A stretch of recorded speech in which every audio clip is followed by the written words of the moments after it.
Hey horror fans, welcome back to Room 237 with yet another a Mario Bava film. And this is another one from Mario Bava Collection Volume 2, and that is Lisa and the Devil, which I believe came out in 1973. And also on this disc is The House of Exorcism, which is actually the same exact movie, but I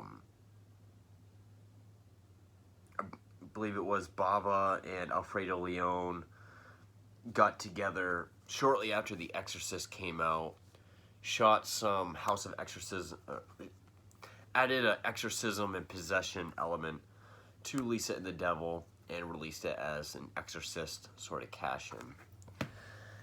I've not watched The House of Exorcism yet. I'm gonna do a separate review for that. But Lisa and the Devil. I guess this Bava has stated that this is the only film he made for himself. He wrote this, I think, with Alfredo Leone, but I guess there's like 4 other uncredited writers for this. It is a horror film, but it's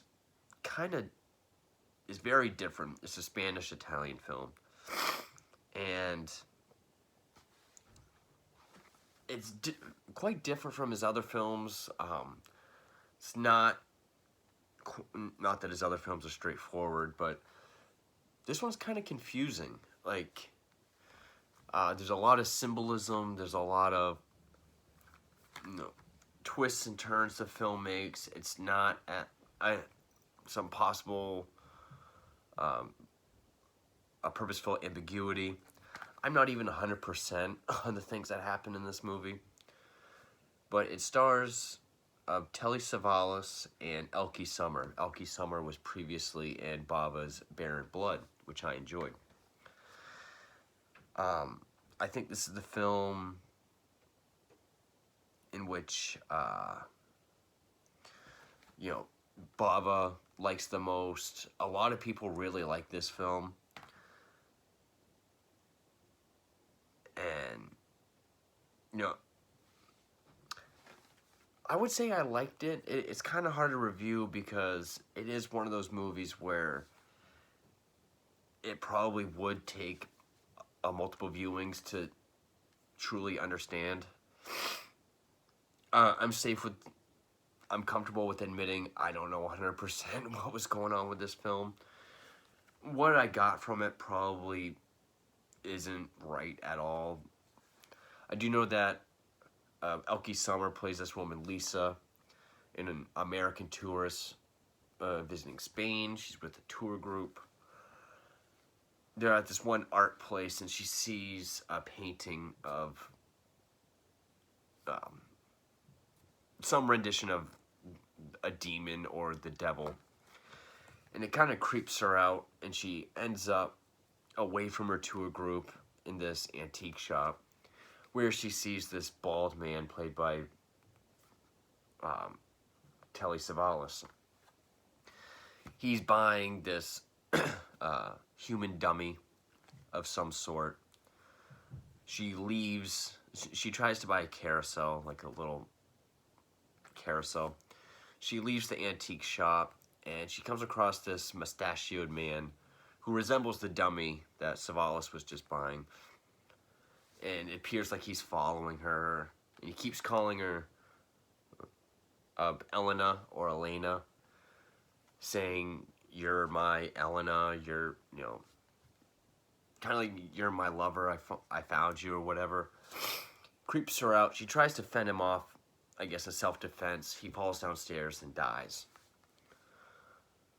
She ends up getting a ride in this car from this married couple who seem very unhappy. Older husband, younger wife, and a driver. You find out the wife and the driver are having an affair. And they end up at this mansion. And the mansion is inhabited by this countess played by, I I always get her name wrong.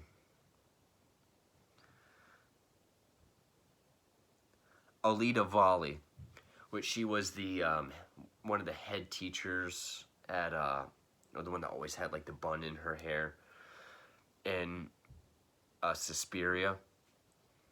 Always playing good at playing like more so a villainous authority figures.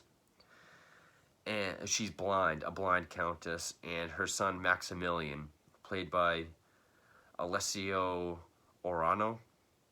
I'm probably getting all these names wrong. So you have, because the car breaks down, and Maximilian invites them in. Countess doesn't want them in. So the driver can fix the car. So we have the married couple, Lisa, the Countess, the son Maximilian, and Telly Savalas is the servant or the butler, and he always has a lollipop, which I guess he played Kojak on TV, who likes lollipops. I guess originally it was supposed to be gumdrops, but he didn't like gumdrops, and he was using lollipops to quit smoking. So he ended up using lollipops to the gumdrops. And basically throughout this night, oh, and also the mustachioed guy from before is there. And pretty much what transpires is kind of confusing because you have these people being killed off. Maximilian has a thing for Lisa, wants a relationship with her. The Countess won't allow it. There's some sort of deep, dark secret in one of the rooms. And I'm going to get into spoilers here, so... But, I mean, before I get into spoilers, it's a beautifully shot film with Bava. You can expect that. This, you can tell there's a lot of care put into this because I guess this was a passion project for Bava. Again, it's the only one he made for himself. The performances, for the most part, I mean, Alida Valli does great. Elke Summer does a wonderful job. The Alessio Orano, who plays Maximilian, he does good with his character, but his acting isn't always the best.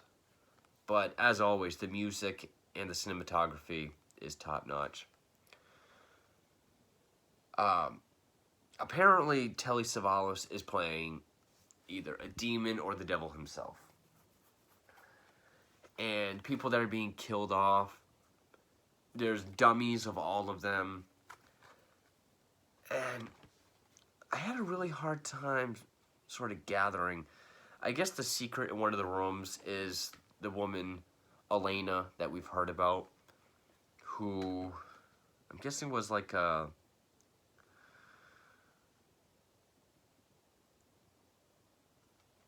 like Maximilian's girlfriend at one point, who was scared away by the Countess's jealous mother.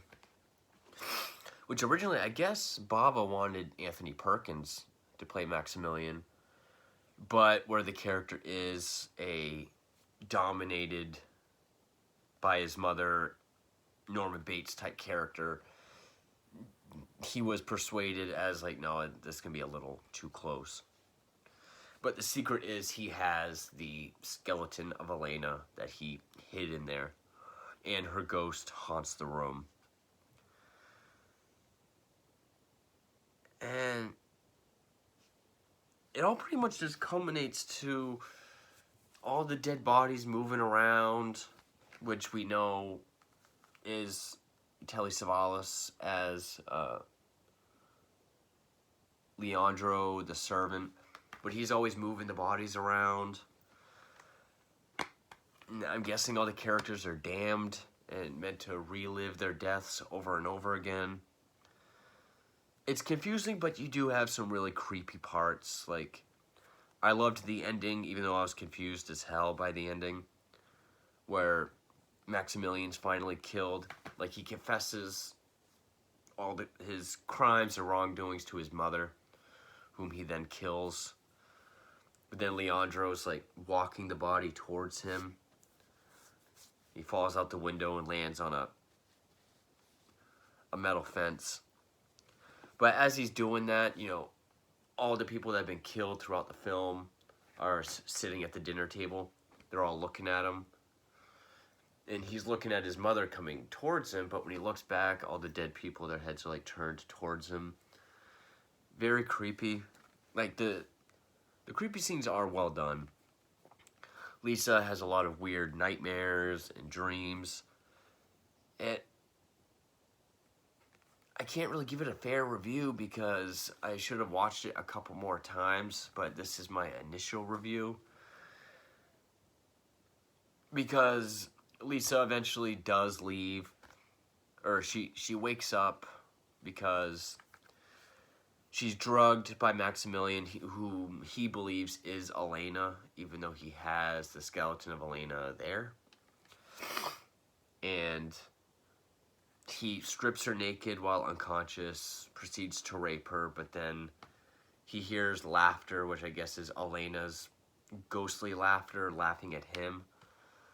And that's when he goes out, kills his mother. But when Lisa wakes up, the mansion is in ruin. Like, there's plants and trees growing out of it. I thought they did a good job with that. She gets on a plane to go back to America, but she finds out the plane is empty, full of all the people that we've seen die throughout the film, and the pilot is Telly Savalas.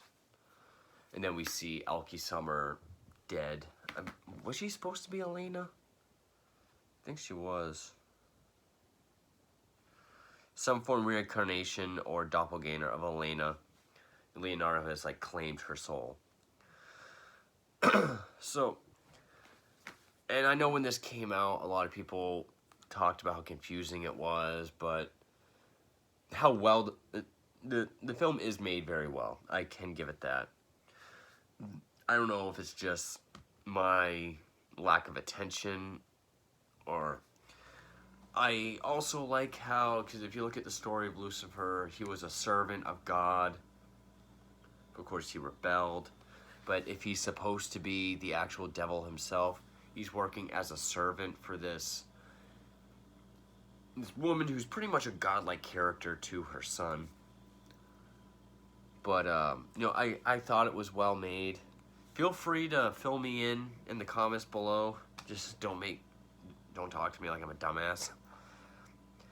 I really wanted to enjoy this film, and I did enjoy it.